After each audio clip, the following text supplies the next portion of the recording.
बिस्मिल्लाहिर्रहमानिर्रहीम। अस्सलाम वालेकुम। कैसे हैं सब लोग? ठीक हैं। अच्छा बेटा, चलते हैं अपने आज के लेक्चर की जानब। इसमें हम पढ़ेंगे इंटेगुमेंट्री सिस्टम। इंटेगुमेंट्री सिस्टम क्या होता है और क्या इसके फंक्शंस हैं। ठीक है जी। फिजियोलॉजी का हमारा थर्ड लेक्चर है जिसमें हम इंटेगुमेंट्री सिस्टम पढ़ेंगे। बेटे, इंटेगुमेंट्री सिस्टम जो है वो स्किन का ही नाम होता है, एक कवरिंग का नाम है जो हमारी बॉडी के इर्द गिर्द है, जो हमारी बॉडी को प्रोटेक्ट करती है, जो हमारी बॉडी के टेम्परेचर को मेंटेन रखती है। ठीक है जी। जो हमारी बॉडी को डेसिकेशन से, डिहाइड्रेशन से बचाती है, जो हमारी बॉडी के अंदर साल्ट और मिनरल्स की कॉन्सेंट्रेशन को मेंटेन करती है। ठीक है जी। तो जो हेयर्स की सूरत में हिफाजत करती है हमारे नॉस्ट्रल्स में, हमारे एयर्स के अंदर। ठीक है ना। तो ये सब जो है ये इंटेगुमेंट्री सिस्टम कहलाता है, या दूसरे अल्फाज में इसको हम स्किन कहते हैं। अच्छा जी, इंटेगुमेंट्री सिस्टम देखें जी। इंटेगुमेंट्री सिस्टम एक ऑर्गन है, हम स्किन को भी जो है ऑर्गन कहते हैं। और अगर हम बात करें कि the largest organ in the human body, तो उसमें फिर जो है ये स्किन आता है। सबसे बड़ा ऑर्गन जो है वो हमारी बॉडी का वो स्किन है, या इंटेगुमेंट्री सिस्टम भी इसको कहते हैं। Integumentary system is an organ and it is alternative name to the skin. ठीक हो गया। द इंटेगुमेंट्री सिस्टम इंक्लूड्स, इसमें कौन कौन सी चीज़ें आ जाती हैं? अच्छा बेटा, इसमें इंटेगुमेंट्री सिस्टम में सिर्फ स्किन नहीं है, इसके अलावा कुछ एडिशनल चीज़ें भी हैं। इसमें बेटा स्किन आ जाएगी, स्किन डेरिवेटिव्स। स्किन डेरिवेटिव्स क्या हैं? स्किन डेरिवेटिव्स वो चीज़ें हैं जो स्किन से निकलती हैं, जैसा कि आपके बाल, हेयर्स हो गए, आपके नेल्स हो गए, ठीक है जी, आपके ग्लैंड्स हो गए। So integumentary system is the combination of skin and derivatives of skin. So derivatives of skin includes the hairs, nails and glands. Okay. अच्छा जी, नेक्स्ट क्या है? Integumentary system, it is the largest system of the body as I have already told you. 16%, अगर dry wait की बात करें तो 16% हमारी body का जो ड्राई वेट है वो इंटेगुमेंट्री सिस्टम का होता है। ये तकरीबन 1.5 से 2 मीटर स्क्वायर जो है एरिया के अंदर। सो इंटेगुमेंट्री सिस्टम जो है ये बेटा अब दो पार्ट्स के अंदर इसको हमने मेनली डिवाइड किया हुआ है। As I already told you that integumentary system is made up of 2 types of, या 2 पार्ट्स। एक स्किन है जिसको हम क्यूटेनियस मेम्ब्रेन कहते हैं, और दूसरे एसेसरी स्ट्रक्चर्स आ जाए। क्यूटेनियस मेम्ब्रेन क्या है? इसमें एपिडर्मिस आ जाएगी जो कि सुपरफिशियल एपिथेलियम है, और डर्मिस आ जाएगी, मतलब कि ये स्किन की लेयर्स हैं। ठीक है ना। इन दोनों को हम स्किन कह सकते हैं, एपिडर्मिस और डर्मिस को। So underlying the city with the blood spread. Accessory structures में हमने पहले ही देखा है हेयर्स एंड नेल्स और एक्सोक्राइन ग्लैंड्स। अच्छा बेटा, उसके बाद आ जाएगा फंक्शन, कि हमारी बॉडी में क्या फंक्शन है इंटेगुमेंट्री सिस्टम का। सबसे पहले जो हमारी बॉडी के अंदर फंक्शन जो है स्किन का या इंटेगुमेंट्री सिस्टम का, वो है बेटा प्रोटेक्शन।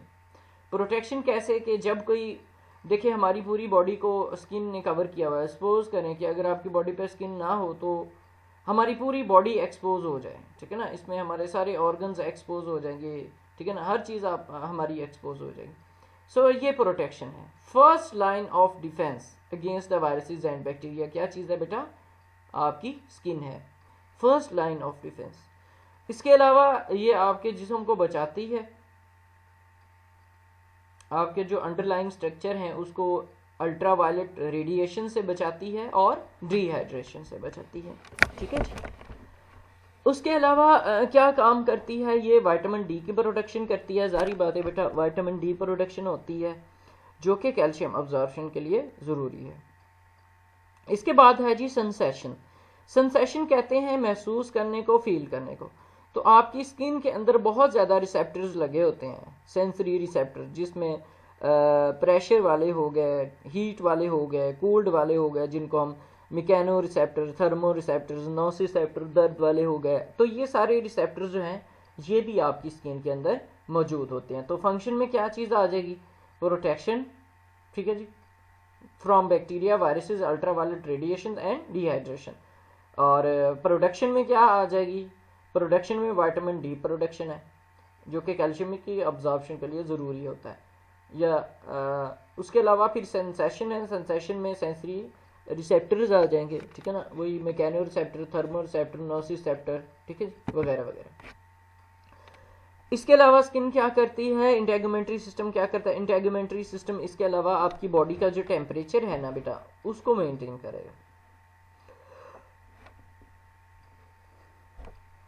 आपने पहले ही देखा है कि जब गर्मियाँ होती हैं तो हमें पसीना आता है और सर्दी में हमें पसीना नहीं आता। जब भी आपको गर्मी लगती है या आपकी बॉडी का टेम्परेचर ज़्यादा होता है तो जो इंटेगुमेंट्री सिस्टम है वो सीबम और स्वेट ग्लैंड्स जो है उनको कहता है कि आप जो है सीबम और पसीना या स्वेट प्रोड्यूस करो। स्वेटिंग से क्या होता है कि आपकी पूरी बॉडी के ऊपर पानी की एक लेयर आ जाती है और उस पानी की लेयर की वेपोरेशन होने की वजह से कूलिंग पैदा होती है और आपकी बॉडी का जो टेम्परेचर है वो नॉर्मल हालत में आ जाता है।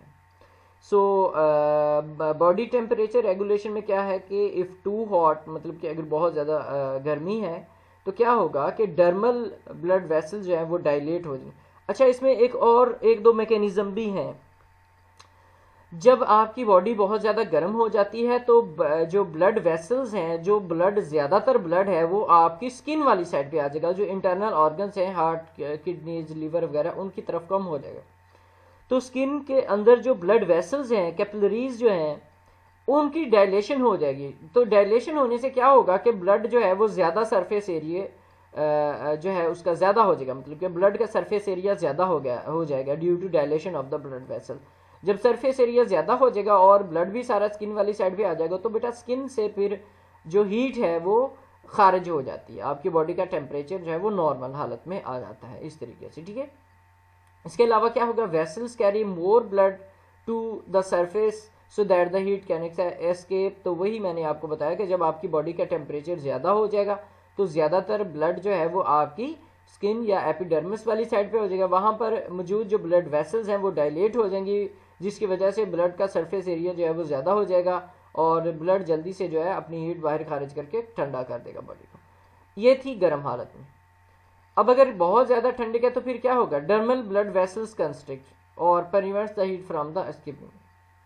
अगर बहुत ज़्यादा सर्दी है, जैसे कि आजकल सर्दी है, तो इसमें क्या होगा कि आपकी जो डर्मल ब्लड वेसल्स हैं गर्मी में अगर वो डायलेट करके उन्होंने सरफेस एरिया ज़्यादा किया था तो सर्दियों में वो कंस्ट्रिक्ट होकर सरफेस एरिया कम कर देंगे। जब सरफेस एरिया कम हो जाएगा तो बेटा जो हीट जो है वो खारिज नहीं होगी इतनी जल्दी या उतनी ज़्यादा अमाउंट में खारिज नहीं होगी। तीसरी जो चीज़ है वो है बेटा एक्सक्रीशन। एक्सक्रीशन की जब हम बात करें तो इसमें कुछ वेस्ट प्रोडक्ट्स जो हैं वो भी स्किन एक्सक्रीट करती है, जैसा कि इसमें सीबम है, उसके बाद यूरिया भी कुछ अमाउंट में जो है वो स्किन से खारिज होता है। अच्छा बेटा, आगे बात करते हैं हम स्ट्रक्चर की। स्ट्रक्चर क्या है जी, underlying how the skin can function in these many ways starts with, वो कह रहे कि 3 लेयर से हम इसको स्टार्ट करते हैं। स्किन के स्ट्रक्चर को जो है वो 3 लेयर से स्टार्ट करते हैं। सबसे पहली लेयर क्या है जी, एपिडर्मिस है, सबसे ऊपर वाली लेयर। उसके नीचे आ जाती है डर्मिस और जो दरम्यान वाली लेयर है, और सबसे नीचे जो है वो है आ जाएगी हाइपोडर्मिस। दोबारा बयान कर रहा हूँ, स्किन की 3 लेयर्स हैं। सबसे ऊपर वाली जो जिसको हम हाथ लगा सकते हैं ये एपिडर्मिस है, इसके नीचे आ जाएगी दरम्यान वाली डर्मिस और सबसे अंदर वाली जो है वो हाइपोडर्मिस है। एपिडर्मिस क्या है, वो एपिथेलियल टिश्यू से मिलकर बनती है। जो डर्मिस है वो डेंस कनेक्टिव टिश्यू से जो है वो प्रॉपरली मिलकर बनेगी, लेकिन वो इरेगुलर होंगे। जबकि जो हाइपोडर्मिस है उसमें क्या है, वो सबक्यूटेनियस टिश्यू से मिलकर बनती है जिसमें लूज कनेक्टिव टिश्यू होंगे और प्रॉपर एडिपोज टिश्यूज भी मौजूद होंगे। तो स्किन की फिर 3 लेयर्स हो जाएंगी, एपिडर्मिस, डर्मिस और हाइपोडर्मिस। तो ये देखें, ये बेटा तस्वीर में भी आप देख सकते हैं, ये सबसे ऊपर वाली जो स्किन है ये एपिडर्मिस कहलाती है। ये दरमियान वाली जो है जिसमें हेयर फॉलिकल्स वगैरह, एरेक्टर पिलाई मसल्स वगैरह, ठीक है ना, और ब्लड वेसल्स वगैरह और रिसेप्टर्स वगैरह, ठीक है जी, ये डर्मिस में मौजूद होते हैं। हाइपोडर्मिस कौन सी है, हाइपोडर्मिस को हम सबक्यूटेनियस भी कहते हैं। ये नीचे वाली, इसमें कनेक्टिव टिश्यू और ब्लड वेसल जो है वो मौजूद होगी। तो इस तरह से स्किन को मेजरली जो है हमने 3 हिस्सों में डिवाइड किया हुआ। अच्छा, स्ट्रक्चर ऑफ स्किन की जब हम बात करते हैं तो चलिए ये हो गया। अच्छा, स्किन स्ट्रक्चर। अब सबसे पहले जो सबसे ऊपर वाली लेयर है जिसको हम हाथ भी लगा सकते हैं वो है एपिडर्मिस। तो एपिडर्मिस के बारे में हम पढ़ते हैं। जो एपिडर्मिस है वो it is a vest vascular stratified squamous epithelium. बेटा stratified squamous, stratified columnar, stratified cuboidal, ये आपने हिस्टोलॉजी में भी पढ़नी है, आप वैसे भी पढ़ोगे। तो स्ट्रेटिफाइड जो है स्क्वैमस शेप होगी इसकी, न्यूट्रिएंट्स और ऑक्सीजन डिफ्यूज कर सकते हैं इसमें से कैपिलरीज के अंदर और कैपिलरी से डर्मिस के अंदर। बात को जरा गौर से सुने। जो एपिडर्मिस है वो स्ट्रेटिफाइड स्क्वैमस एपिथेलियम है, ठीक है जी। और इसके अलावा जो है वो जो न्यूट्रिएंट्स हैं, न्यूट्रिएंट्स हो गए या ऑक्सीजन होगी, जारी बात है वो ऑक्सीजन और न्यूट्रिएंट्स जो हैं वो डिफ्यूज कर जाते हैं इस स्किन डर्मिस से कैपिलरीज में, और कैपिलरी से फिर कार्बन डाइऑक्साइड जो है वो वापस इधर आ जाएगी। उसके बाद सेल्स की जब हम बात करते हैं कि एपिडर्मिस में कौन कौन से सेल्स होते हैं, तो सबसे पहले सेल्स जो एपिडर्मिस में होते हैं वो हैं कैरोटिनॉइड्स, सॉरी कैराटिनोसाइड्स। कैराटिनोसाइड्स क्या हैं? कैराटिनोसाइड्स जो हैं ये ऐसे सेल्स हैं जो कैराटिन प्रोड्यूस करते हैं। They contain large amount of keratin, इनमें बहुत ज़्यादा अमाउंट में कैराटिन होगा, और ये मोस्ट अबंडेंट सेल्स हैं एपिडर्मिस के अंदर। सबसे ज़्यादा पाए जाने वाले एपिडर्मिस के अंदर सेल जो हैं वो कैराटिनोसाइड्स हैं, और इसमें कैराटिन होगी। ये ज़रा आप देख सकते हैं, ये एपिडर्मिस है, ऊपर से थोड़ी उतारी हुई है। ये एपिडर्मिस के ये उभार बने हुए इनको कहते हैं रिजेस। तो एपिडर्मिस के भी रिजेस होते हैं, और डर्मिस जो है इसके ये पेपिलाज होते हैं। तो इस तरह से ये बहुत अच्छे से फिक्स हो जाती है एक दूसरे के साथ। बात समझ रहे हैं कि नहीं? इसके ये रिजेस होंगे और डर्मिस के जो है वो पेपिला होंगे, तो ये इसके साथ इस तरह से ये वाली चीज़ इस जगह पर आकर बड़े अच्छे तरीके से फिक्स हो जाती है। और उसके नीचे है बेटा dermis. So structural relationship and interference between the epidermis and underlying dermis, the proportion of the various layers differ from location of the same. अच्छा बेटा, इसमें हम ये कहें कि इसमें डर्मिस मोटी है या एपिडर्मिस पतली है, ठीक है, या फिर जो है वो सबसे ऊपर वाली लेयर जो है वो ज़्यादा मोटी, तो ये डिपेंड करता है। देखें किसी जगह पे आप खुद अपनी बॉडी में भी फील कर सकते हैं, किसी जगह पे स्किन आपकी बहुत ज़्यादा थिक होती है और किसी जगह पे स्किन आपकी बॉडी में बहुत ज़्यादा थिन होती है, ठीक है जी। अब अगर हम थिक और थिन स्किन की बात करें, तो जो थिन स्किन है ये ज़्यादातर आपकी पूरी की पूरी बॉडी में ज़्यादातर जो स्किन पाई जाती है वो थिन स्किन पाई जाती है। तो इसमें कितने लेयर्स हैं कैरोटिनोसाइड्स की? बेटा थिन स्किन के अंदर 4 लेयर्स होंगी कैरोटिनोसाइड्स की। और थिक स्किन कहाँ पर पाया जाता है? बेटा थिक स्किन ज़्यादातर आपके हाथों की हथेलियों में और पाँव के तलवों के अंदर, ठीक है ना, soles of the feet and palms of the hand, वहाँ पर जो है वो थिक स्किन जो है पाई जाएगी। और इसके मुकाबले में थिन स्किन के मुकाबले में इसमें कितनी लेयर्स होंगी कैरोटिनोसाइड्स की? बेटा इसमें 5 लेयर्स होंगी कैरोटिनोसाइड्स की, जो कि इसमें 4 थी। अच्छा, इसके बाद है जी एपिडर्मिस का कुछ और स्ट्रक्चर। अच्छा, एपिडर्मिस इटसेल्फ जो है वो 5 तरह के कैरोटिनोसाइड्स के जो स्ट्रेटा हैं थिक स्किन के, उनसे मिलकर बनती है। तो जो बेजल लैमिना है वो फ्री सरफेस में, इसमें सबसे पहले जो है वो स्ट्रेटम बेजिले, ठीक है ना, स्ट्रेटम बेजिले, उसके बाद स्ट्रेटम स्पिनोसम, उसके बाद स्ट्रेटम ग्रेन्युलोजम, और उसके बाद स्ट्रेटम ल्यूसिडम, और उसके बाद जो पांचवा स्ट्रेटम है वो कौन सा है? Stratum corneum. तो इटसेल्फ जो है ये 5 किस्म के जो है स्ट्रेटम से मिलकर बनती है। ये आगे तस्वीर भी है, इसमें आप देख सकते हैं। ये देखें, सबसे ऊपर वाली सरफेस है, उसके बाद स्ट्रेटम कॉर्नियम, ठीक है जी, ये स्ट्रेटम कॉर्नियम है। ये स्ट्रेटम, ये जो ब्लैकिश है, ये स्ट्रेटम ल्यूसिडियम है। ये नाम आपने तरतीब से याद करने हैं, स्ट्रेटम कॉर्नियम, स्ट्रेटम ल्यूसिडियम, और उसके बाद उससे नीचे ये क्या है? स्ट्रेटम ग्रेन्युलोजम, और उसके नीचे क्या है? स्ट्रेटम सपिनोजम, ग्रेन्युलोजम और सपिनोजम, और उसके बाद क्या है? स्ट्रेटम बेजिले, ठीक है ना। तो इसके बाद फिर नीचे आ जाएगी बेसमेंट मेम्ब्रेन, बेसमेंट मेम्ब्रेन के बाद जो है वो डर्मिस स्टार्ट हो जाती है। तो इसमें कौन कौन सी जो है वो स्ट्रेटम है? Stratum corneum, stratum lucidum, stratum granulosum, stratum spinosum और स्ट्रेटम बेजिले। तो ये 5 तरह के स्ट्रेटम जो हैं वो इसमें पाए जाएंगे। उसके बाद क्या है? अब हम थोड़ी सी इनकी डिटेल पढ़ते हैं। सबसे पहले है स्ट्रेटम बेजिले। स्ट्रेटम बेजिले क्या है? It is attaches the basement membrane to the hemidesmosomes, ये बेसमेंट मेम्ब्रेन को किसके साथ अटैच करेगा, हेमीडेस्मोसोम्स के साथ, और ये एक स्ट्रॉन्ग बॉन्ड बनाता है एपिडर्मिस और डर्मिस के दरमियान के अंदर, ठीक है ना। तो फॉर्म्स एपिडर्मल रिज, ये जो आपकी उंगलियों में फिंगरप्रिंट्स हैं वो किसकी वजह से नज़र आ रही है, ये स्ट्रेटम बेसिली की वजह से। और इसके अलावा डर्मल पेपिले जिसको टाइनी माउंट्स कहते हैं वो भी इसकी वजह से नजर आएंगे, जो कि increases the surface of basement membrane, जो कि बेसमेंट मेम्ब्रेन के सरफेस को ज़्यादा करेगा और स्ट्रेंथन करेगा किसके दरम्यान में, अटैचमेंट बिटवीन द एपिडर्मिस और डर्मिस। तो एपिडर्मिस और डर्मिस के दरम्यान में जो है ये स्ट्रेंथ प्रोवाइड करेगा। इसके अलावा जो है वो एरिया जो है वो इसके अंदर बेसमेंट मेम्ब्रेन जो है उसके एरिया के अंदर जो है सेल जो है उसको ज़्यादा करेगा एरिया। अच्छा, इसके अलावा देखें it has many basal cells, या उनको हम जर्मिनेटिव सेल्स भी कहते हैं। तो इसके अंदर बहुत ज़्यादा जो है वो बेजल सेल्स या जिनको हम जर्मिनेटिव सेल्स कहते हैं ये मौजूद होते हैं। बेटा हमने देखा कि आपकी जो स्किन है उसकी 3 लेयर्स हैं, एपिडर्मिस, डर्मिस और कौन सी है, एंडोडर्मिस, ठीक है ना। अभी हम एपिडर्मिस को डिस्कस करें तो एपिडर्मिस इटसेल्फ जो है वो 5 स्ट्रेटम से मिलकर बनी है। सबसे पहला स्ट्रेटम कौन सा है, स्ट्रेटम बेसिले, उसके बारे में हमने पढ़ा। उसके बाद ये देखें ये आपकी स्किन है, इसमें जो स्ट्रेटम बेसिले है ये इसकी वजह से आपके ये बनते हैं, फिंगरप्रिंट्स भी बनते हैं, इसमें आप देख सकते हैं, ठीक है ना। Pores of the sweat gland, ये छोटे छोटे सुराख जो हैं ये स्वेट ग्लैंड्स के, पसीने वाले ग्लैंड्स के आपको नज़र आ रहे हैं, और नीचे जो है वो क्या है, एपिडर्मल रिजेस आपको नज़र आएंगे। उसके बाद जो अगला स्ट्रेटम है वो है स्पिनोसम, ये स्पाइनी लेयर होती है, ये किसकी वजह से, स्ट्रेटम बेसिले की डिवीजन की वजह से स्ट्रेटम स्पिनोसम जो है ये प्रोड्यूस होगा। इसमें 8 से लेकर 10 लेयर्स होती हैं केराटिनोसाइड्स की, जो कि आपस में डेस्मोसोम्स के जरिए जुड़े होते हैं।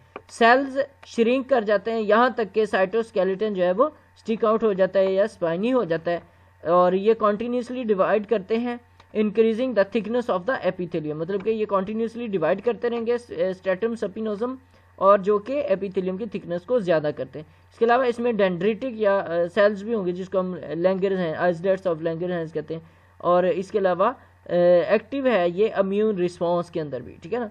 तो स्ट्रेटम स्पिनोसम जो है ये होगी दूसरा स्ट्रेटम आ जाएगा। तीसरा स्ट्रेटम क्या है, स्ट्रेटम ग्रेन्युलोसम, इसमें ये भी ग्रेनी लेयर है, ये क्या करता है, ये स्टॉप करता है डिवाइडिंग को और प्रोड्यूसिंग का भी स्टॉप कर देता है। कैरेटिन जो है इसमें देखें अगरचे वो कह रहा है कि फाइब्रस प्रोटीन है, लेकिन ये क्या करती है कि कैरेटिन फाइब्रस प्रोटीन है, और ये आपके बाल और जो नेल्स हैं ये फाइब्रस प्रोटीन कैरेटिन प्रोटीन से मिलकर बनते हैं। फिर उसके बाद है केराटोहाइलिन, केराटोहाइलिन ये डेंस ग्रैन्यूल्स हैं और ये क्रॉस लिंक होते हैं केराटिन फाइबर्स के साथ। उसके बाद है अगला स्ट्रेटम ल्यूसिडम, ये क्लियर लेयर है और ये जो है तकरीबन थिक स्किन के अंदर ही पाया जाता है। ये क्या करता है कि स्ट्रेटम ग्रैन्युलोसम जो है ये कवर करता है बॉडी को। फिर है स्ट्रेटम कॉर्नियम, तो ये एक हॉर्न लेयर है, तो एक्सपोज टू द, ये जब एक्सपोज की जाती है सरफेस एरिया से, ठीक है ना, तो इसमें 15 to 20 लेयर्स होती हैं कैराटिन वाले सेल्स की, वाटर रेजिस्टेंट है ये, और ये शेड हो जाती है एंड रिप्लेस बाय 2 वीक्स, मतलब कि ये उतरती और दोबारा नई बनती जो है वो रहेगी। अच्छा जी, ये थी बेटा एपिडर्मिस। अब हम बात करेंगे डर्मिस की, जो सेकंड लेयर है आपकी स्किन की। डर्मिस क्या है, ये एपिडर्मिस और एंडोडर्मिस में या सबक्यूटेनियस लेयर के दरमियान में पाई जाती है। ये क्या करती है, ये एंकर करती है, ये गार्ड कर रखती है एपिडर्मल एसेसरीज को, जैसा कि हेयर्स हैं, फोलिकल्स हैं, स्वेट ग्लैंड्स। तो एपिडर्मिस जो डर्मिस है उसके अंदर जो एपिडर्मिस है उसके हेयर जो हैं, हेयर्स आ जाएंगे, फोलिकल्स और स्वेट ग्लैंड्स आ जाएंगे। तो इसके 2 कंपोनेंट्स हैं, एक जो है वो पेपिलरी लेयर है और दूसरा है रेटिकुलोसाइट लेयर, ठीक है ना। पेपिलरी लेयर और रेटिकुलोसाइट। जो पेपिलरी लेयर है वो किसके ऊपर मुश्तमिल होती है, एरोलर टाइम, ठीक है ना, consist of areolar time tissue, consist of areolar tissue, ये एरियोलर टिश्यूज़ के ऊपर मुश्तमिल होती है, और इसमें स्मॉल कैपिलरीज होंगी, लिम्फेटिक्स होंगी और सेंसरी हार्मोन्स होंगे। जबकि जो डर्मल पेपिली है, ठीक है ना, पेपिले वो प्रोजेक्शन है या प्रोजेक्टिंग है किसके दरम्यान में, एपिडर्मल और मतलब कि एपिडर्मल रिज के दरम्यान में, ठीक हो गया। जो दूसरी है वो है रेटिकुलर लेयर जो है, ये किसके ऊपर मुश्तमिल होती है, इरेगुलर कनेक्टिव टिश्यू के अंदर, और इसमें लार्ज अमाउंट में ब्लड वेसल्स होंगी, लिम्फेटिक वेसल्स होंगी और नर्व फाइबर्स होंगे, और इसमें कोलेजन होगा और इलास्टिक फाइबर्स होंगे। इसके अलावा इसमें कनेक्टिव टिश्यूज वगैरह जो है ये भी मौजूद हो सकते हैं। ये थी बेटा आपकी डर्मिस, ठीक है ना। और डर्मिस जो है ये कहाँ पर होती है, डर्मिस जो है वो एपिडर्मिस और सबक्यूटेनियस लेयर के दरमियान में होती है, और ये एंकर करती है एपिडर्मिस को और नेसेसरी स्ट्रक्चर्स को, जैसे कि हेयर फॉलिकल्स वगैरह। इसकी दो कंपोनेंट्स हैं, पेपिलरी लेयर और रेटिकुलर लेयर, जो कि अभी हमने डिस्कस की है। अच्छा, उसके बाद है जी एक बीमारी है जिसको हम डर्माटाइटिस कहते हैं। ये एक इन्फ्लेमेटरी कंडीशन है पेपिलरी लेयर की, जो कि इधर आया तो मैंने क्या साथ ही इसको कर दूँ। ये किसकी वजह से होता है, ये इन्फेक्शन की वजह से हो सकता है डर्माटाइटिस, रेडिएशन की वजह से हो सकता है, मैकेनिकल इरिटेशन की वजह से हो सकता है, या फिर केमिकल की वजह से हो सकता है जिसमें पॉइजन वगैरह जो है वो। और इसकी क्या खसूसियत है, इसमें इच या फिर पेन जो है वो होगा। कैरेक्टरिस्टिक्स में ये स्ट्रॉन्ग है कोलाजन फाइबर्स की वजह से, इलास्टिसिटी जो है इसकी इलास्टिक फाइबर्स की वजह से है, और ये फ्लेक्सिबल है। ये बेटा है इसमें, ये आप देख सकते हैं कि ये डर्मल पेपिलरी है, ठीक है ना। ये एपिडर्मल रिजेस आ जाएंगे, ठीक है ना। ये capillary loop of papillary plexus आ जाएगी, ठीक है ना। ये हेयर है, ये पेपिलरी लेयर जो है ये आपकी है, ये आपकी रेटिकुलर लेयर है जो सबसे मोटी है, और इसके बाद क्यूटेनियस प्लेक्सेस जो हैं वो है। स्किन स्ट्रक्चर में देखें हम तो हाइपोडर्मिस, अगर हाइपरडर्मिस है तो हाइपोडर्मिस जो है जो तीसरी लेयर है वो किससे बननी है, इसमें देखें it lies below the integument, मतलब कि इंटेगुमेंट से नीचे ये होती है। तो इसके अलावा क्या है, ये स्टेबलाइज करती है स्किन को, अलाउज द सेपरेट मूवमेंट, ये मूवमेंट को अलाउ करेगी या रोकेगी। Made elastic areolar and adipose tissue, ये इलास्टिक एरियोलर या एडिपोज टिश्यूज बनाती है। अच्छा, इसके अलावा देखें connected to the reticular site layer, मतलब कि रेटिकुलर साइट लेयर के साथ कनेक्ट करके इंटेगुमेंट्री सिस्टम को जो है कनेक्ट करती है। किसको कनेक्टेड, ये किसके साथ जुड़ी हुई है, connected to the reticular layer of the integumentary system, मतलब कि इंटेगुमेंट्री सिस्टम की रेटिकुलर लेयर को किसके साथ जोड़ेगी, कनेक्टिव टिश्यू फाइबर्स के साथ। फिर है डिपॉजिट्स ऑफ सबक्यूटेनियस फैट, इसमें देखें distribution pattern determined hormones reduced by the osmotic liposuction lipoplasty, ठीक हो गया जी। तो ये इसके अंदर डिपॉजिट्स जो हैं ये मौजूद होते हैं। अच्छा बेटा, हमने बात की है हम इसमें हाइपोडर्मिस देख रहे हैं। जो हाइपोडर्मिस है वो सबसे वाली जो नीचे वाली जो लेयर है इसमें है इसकी स्किन की, तो इसमें देखें it lies below the integument, ये इंटेगमेंट से नीचे होती है, ये स्टेबलाइज करती है स्किन को। इसके अलावा ये मूवमेंट करवाती है पार्टिकल्स की, ये इलास्टिक एरियोलर और एडिपोज टिश्यू से मिलकर बनती है। ये कनेक्टेड होती है रेटिकुलर लेयर के साथ इंटेगमेंट की और कनेक्टिव टिश्यू फाइबर्स की। डिपॉजिट्स ऑफ सबक्यूटेनियस साइड में देखें distribution pattern determined by hormones reduced by the osmotic liposuction या लाइपोप्लास्टी। अच्छा, ये स्किन आपको नज़र आ रही है, ये सबसे नीचे ये आप देख सकते हैं कि ये हाइपोडर्मिस है। ओके हो गया। उसके बाद बेटा आ जाते हैं हेयर्स। हेयर्स क्या हैं जी, hairs follicles are the organ that form the hair. Hair follicles ऐसे ऑर्गन हैं जो हेयर्स बनाते हैं, और ये डीप डर्मिस के अंदर मौजूद होंगे। किसके अंदर मौजूद होंगे, डर्मिस के अंदर, एपिडर्मिस के अंदर भी नहीं, डर्मिस के अंदर, ठीक है ना। और ये क्या करेंगे, ये प्रोड्यूस करते हैं नॉन लिविंग हेयर, जो कि नॉन लिविंग ही होते हैं, आप सबको पता है। और wrapped in dense connective tissue sheath, जो कि डेंस कनेक्टिव टिश्यू शीथ के अंदर जो है वो लिपटे हुए होते हैं जब इंसान पैदा होता है। इसमें देखें base is surrounded by the sensory nerve, जिसको हम रूट हेयर प्लेक्सिस भी बोलते हैं, और ये कंट्रोल भी करती है बैक्टीरिया से। ये आप देख सकते हैं सबसे ऊपर जो है वो एक्सपोज जो आपको बाल नज़र आ रहा है उसको एक्सपोज शाफ्ट ऑफ द वाल कहते हैं। इसके नीचे ये सीबेशियस ग्लैंड है, ये सीबम प्रोड्यूस करेगा। ये इरेक्टर पिलाई मसल है, ये नीचे कनेक्टिव टिश्यू है, और रूट प्लेक्सिस है। तो एसेसरी स्ट्रक्चर जो है उसमें एयर है, इसमें देखें इरेक्टर पिलाई मसल भी होता है एयर के अंदर। तो ये क्या करता है, ये इन्वॉल्व है स्मूथ मसल्स के लिए, ठीक है ना, मतलब कि स्मूथ इनवॉलंटरी स्मूथ मसल्स के साथ ये जुड़ा हुआ है। ये जो आपके बाल अक्सर आप जब डरते हैं तो खड़े हो जाते हैं सीधे, तो ये देखें ये हेयर्स को स्टैंड अप करने में मदद देगा। इसके अलावा गूज बम्प्स जो है वो प्रोड्यूस करेगा। जब आपकी बॉडी के पूरी बॉडी के ऊपर जो हेयर्स ऊपर खड़े होते हैं उसको गूज बम्प्स कहते हैं, ठीक है ना। इसके अलावा जो स्पेशियस ग्लैंड है, ये लुब्रिकेंट प्रोड्यूस करेगा, ठीक है ना। स्पेशियस ग्लैंड क्या करेगा, लुब्रिकेंट प्रोड्यूस करेगा बालों के अंदर। और रीजन जो है वो स्किन के देखें तो सॉरी रीजन जो है वो हेयर के देखें तो इसमें दो चीज़ें आपको वाज़े नजर आएंगी, एक हेयर रूट है और एक हेयर शाफ्ट। जो हेयर रूट है ये लोअर पार्ट है हेयर का, और ये किसके साथ जुड़ा है, अटैच टू द इंटेगुमेंट, ये इंटेगुमेंट के साथ जुड़ा है। जबकि हेयर शाफ्ट जो है ये क्या है, ये अपर पार्ट है हेयर का, और ये किसी के साथ अटैच नहीं होता। उसके बाद देखिए हेयर शाफ्ट स्ट्रक्चर क्या है, इसमें मेड्यूला होगा जिसमें कोर डेड सेल जो हैं वो होंगे। मेड्यूला में क्या होगा, कोर डेड सेल्स होंगे जो कि सॉफ्ट केराटिन और एयर प्रोवाइड करेंगे और फ्लेक्सिबल होंगे। कॉर्टेक्स में क्या होगा, मिडल लेयर है, इसमें डेड सेल्स जो हैं जिनमें हार्ड केराटिन जो है टू प्रोड्यूस द स्टिफनेस, मतलब कि इसमें उससे ज़्यादा हार्ड जो है वो यूज़ हो रहा है।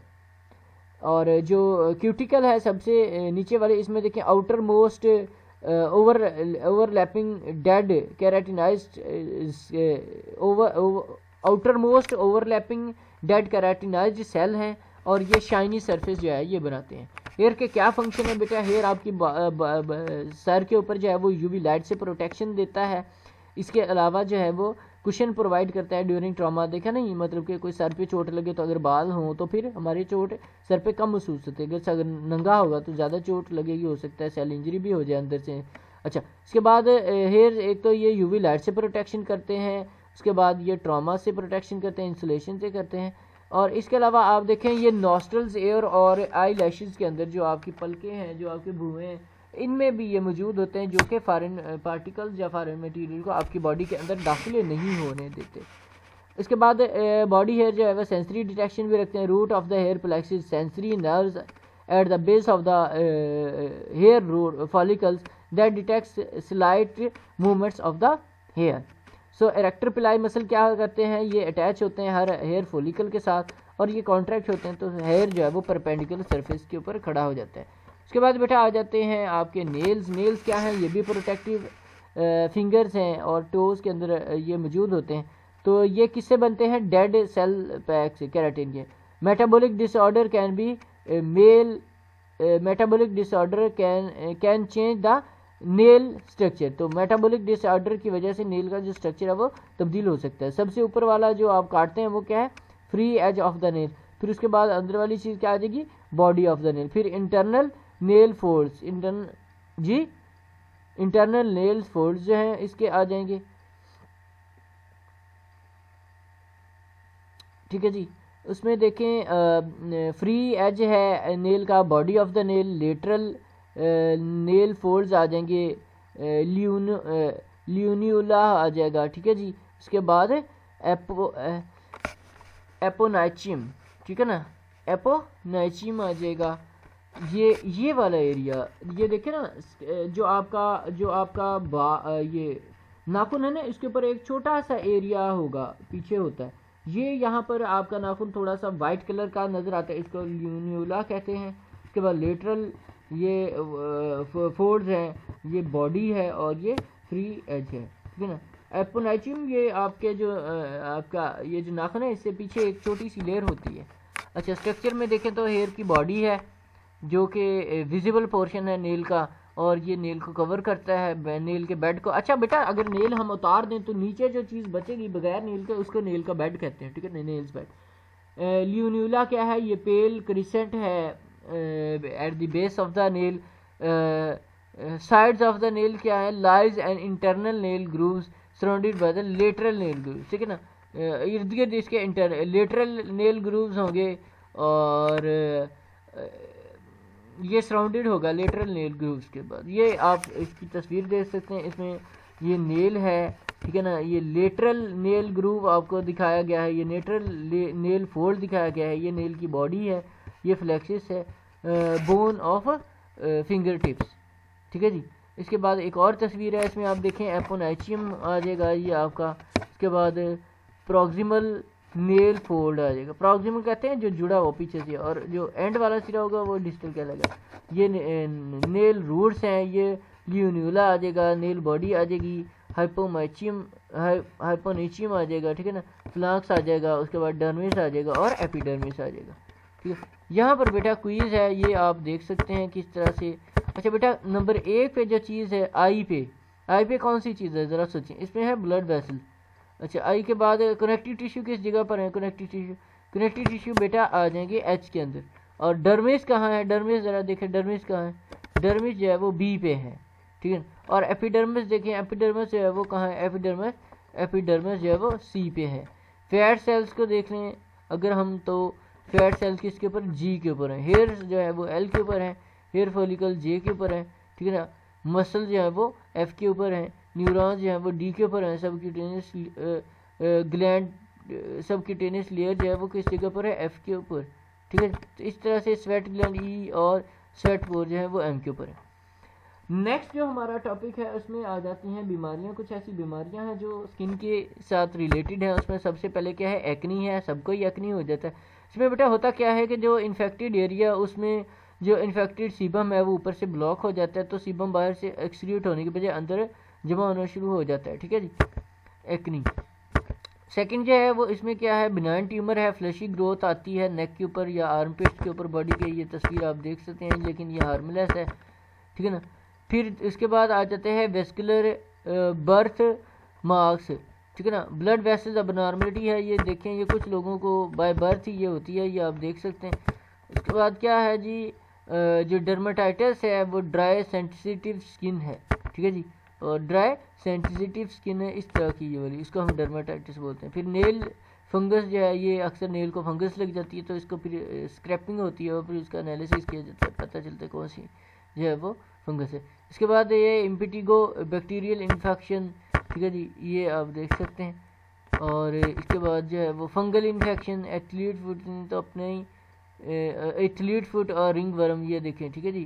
फंगल इन्फेक्शन में एथलीट फुट और रिंग वर्म बहुत मशहूर हैं। इसके बाद सोरियासिस है, क्रोनिक इन्फ्लेमेशन, ठीक है ना। इसमें सोरियासिस से क्रोनिक इन्फ्लेमेशन आ जाएगी, ये नज़र आ रही है, ठीक है जी। और इसके बाद कैंसर है स्किन का, कार्सिनोमा जिसको बोलते हैं, मेलिनोमा भी हो सकता है स्किन का, ठीक है ना, ये चीज़ें भी हो सकती है। इसके अलावा वार्स हैं जो वायरल इन्फेक्शन जिसका मोके शोके कहते हैं, ये भी बन जाते हैं, ठीक है ना। उसके बाद है डिसऑर्डर ऑफ द स्किन। इसमें बेटा मोस्टली आपने देखा होगा कि बिल्डिंग जलती है या फिर इस तरह से होता है, तो इंसान जलता है। तो इसमें देखें, इसको जलने के अमल को हमने 3 हिस्सों में डिवाइड किया। पहला जो नॉर्मल लेयर है, और फर्स्ट डिग्री ऑफ बर्न में क्या होगा, इसमें सिर्फ ऊपर वाली एपिडर्मिस इन्वॉल्व होगी। सेकेंड डिग्री में स्किन ब्लिस्टर भी बन सकते हैं, छाले भी बन सकते हैं, ठीक है ना। इसके अलावा डॉक्टरों की कोशिश जो है वो यही होती है कि इसमें पेशेंट को हॉस्पिटल में ही एडमिट रहने दिया जाए। इसके अलावा many involve all of the dermis. और जो थर्ड डिग्री है उसमें, इसमें बेटा ये देखें, इसमें सारी ये चीज़ें जो है वो जलेंगी। ऊपर वाली चीज़ें जलेंगी तो फर्स्ट डिग्री है, सेकंड वाली अगर इसमें स्किन ब्लिस्टर वगैरह भी बने तो ये सेकंड डिग्री, और थर्ड डिग्री में सारा कुछ जो है वो जल जाएगा। थैंक यू सो मच, अल्लाह हाफिज़। बेटा अगर किसी बात की समझ नहीं आई तो वो काइंडली आप समझ सकते हैं, ठीक है जी, और कमेंट्स में लाजमी बताइएगा। Thank you so much.